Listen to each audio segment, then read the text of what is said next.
Good morning, good afternoon, or good evening. No matter what time of night or day, I'm still just as happy you stopped by my channel. Welcome to the Social Gospel channel on YouTube, or the Social Gospel blog on Substack, or on Medium. The addresses for those blogs can be found in the bottom of the comments. You'll see that I've pasted them down there. Also, if there's anybody who can make a donation, donations are always welcome. Cash is a little short around here these days.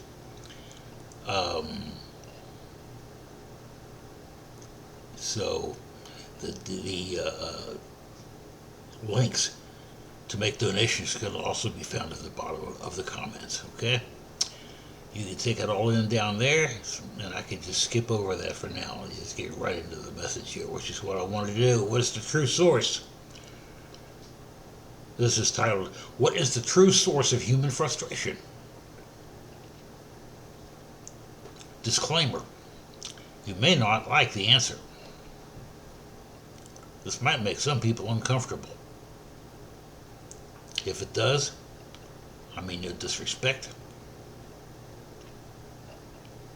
But there are some things that need to be pointed out at times. As a minister of the gospel, it's part of my job description to do that. And so, here we go with this. Here in Atlanta, where I live, traffic can get quite congested at times. In fact, Atlanta ranks in the top 10 of a list of U.S. cities that have notoriously severe traffic congestion, according to a report issued by CNBC. The predictable result sometimes escalates into certain road rage incidents, which can include anything from screaming and yelling matches, fist fights, even shootings, which seem to be happening more frequently as of late. After viewing these incidents sporadically on the evening news for many years, I have come to a conclusion about the root cause of all the childish squabbling on our roads. In fact, I can sum up the problem in 5 little words. Get out of my way. I think it's an unfortunate fact of life that there are people out there with driver's licenses who have an adult's body and the minds of children. When they don't get their way, or when things move too slowly to suit them, they go berserk, especially in heavy traffic. Now, let's look at this from another angle. It's also been my observation that, as it is for impatient drivers, so it goes for whole countries. Not so much the people within them, you understand, but rather it's the folks at the top who are running things, while abusing their power as leaders. Various countries are always jockeying for position on the world stage. That's competition for you. One example from modern times would be Venezuela in South America, which has been threatening its neighbor, Guyana, with military invasion due to an oil-rich region of that country. As of now, the rhetoric has been turned down, but it could ramp back up again at any time. But the worst example of a country that insists on having its own way all the time is the United States of America, for reasons too numerous to list here. However, This will not be another anti-war message, since I just did one a week or two ago.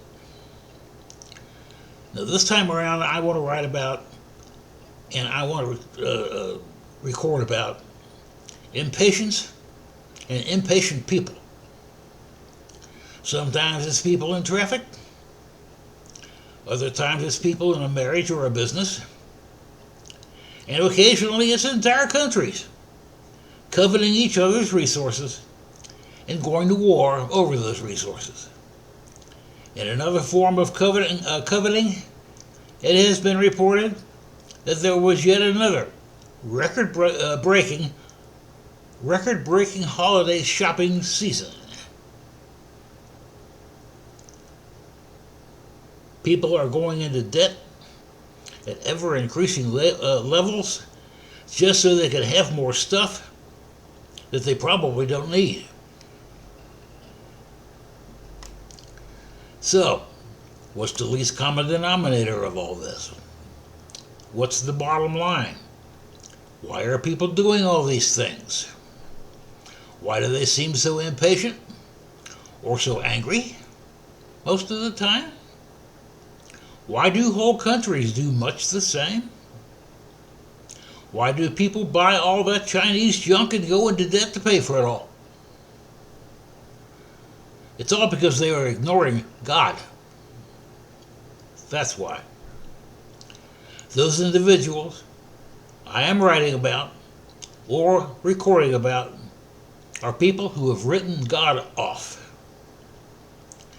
They are each of them are on their own timetables, living in the centers of their own little universes, finding solutions from within themselves without consulting a higher power. And then they wonder what happened when things go so wrong. Some of these people probably don't even pray anymore. People today, by and large, are worshiping a new god, and its name is materialism.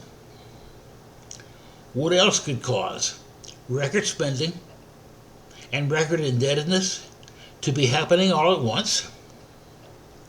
Right alongside of materialism is selfishness. Selfish people are those who refuse to think about anybody other than themselves. The selfish people are the ones who simply never grew up. Now, let me insert into this conversation a timeless quote from the Apostle James from back in the 1st century AD. The Apostle James wrote about this topic, this very same topic, of nearly 2,000 years ago. Allow me to quote from his timeless letter to the early Christians. "What causes fights and quarrels among you?" James wrote. "Don't they come from your desires that battle within you? You desire but do not have, so you kill. You covet but you cannot get what you want, so you quarrel and fight.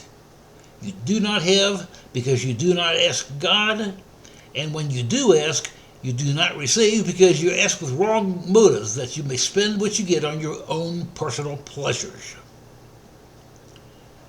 You adulterous people. Don't you know that friendship with the world means enmity against God? Therefore, anyone who chooses to be a friend of the world becomes an enemy of God. Or do you think Scripture says without reason that God jealously longs for the Spirit He has caused to dwell within us?" Close quote. That's from James chapter 4, the first 5 verses. That's where those came from. See, here's the bottom line, everybody. You can't take all that junk with you. The Apostle James' choice of words here bears close examination. Here we find the least common denominator that I mentioned above. We quarrel, we fight, and even shoot each other over perceived insults, whether real or imagined. Men fight over women, and women fight over men. Other times we fight over material possessions, the majority of which will soon wear out and have to be replaced anyway. Moreover, when we get old and eventually die, even that which has been preserved will have to be left behind. We can't take any of our stuff with us, and so if we maintain that mindset, life becomes much easier to cope with. So, it comes down to living our lives the right way. On the other hand, those who are, as James called, adulterers against God, are the same ones who work night and day towards the accumulation of more wealth.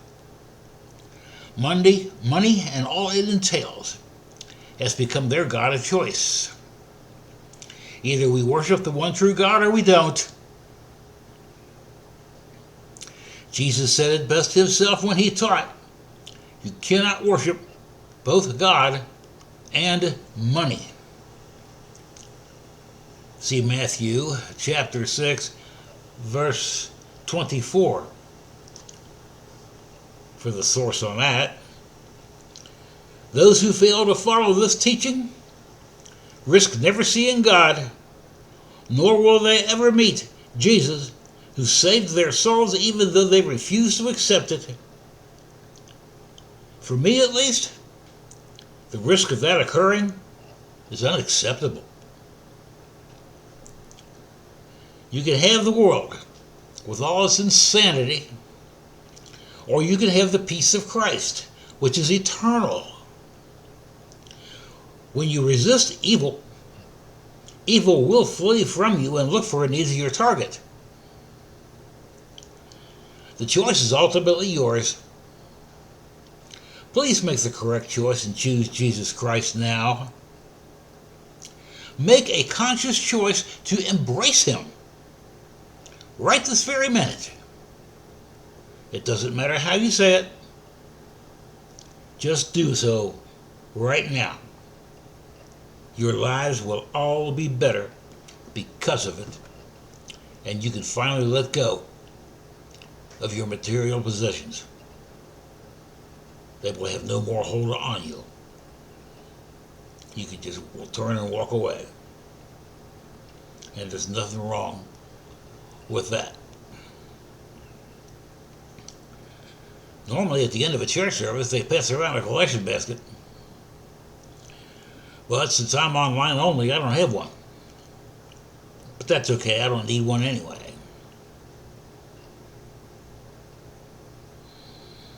We do have expenses, office expenses, marketing expenses.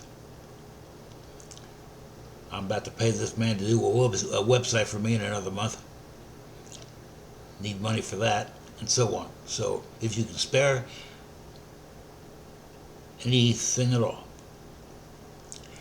just check those email addresses in the bottom of the comments for the places where the links to send donations in. If you can send one in, that'd be great. If you can't afford to, it's okay. You will never be judged here for that, nor will it ever be held against you. You'll never hear me tell you you got to tithe 10% to me every week. I don't tell people that stuff. But if you can, that would be great. If you can't, that's all right. Come on back and check out another. Subscribe to the free version of the blog, or subscribe here on YouTube. Just hit the bell or the little oval icon. They're just below your screen, and you'll be signed right up. And that's all there is for that.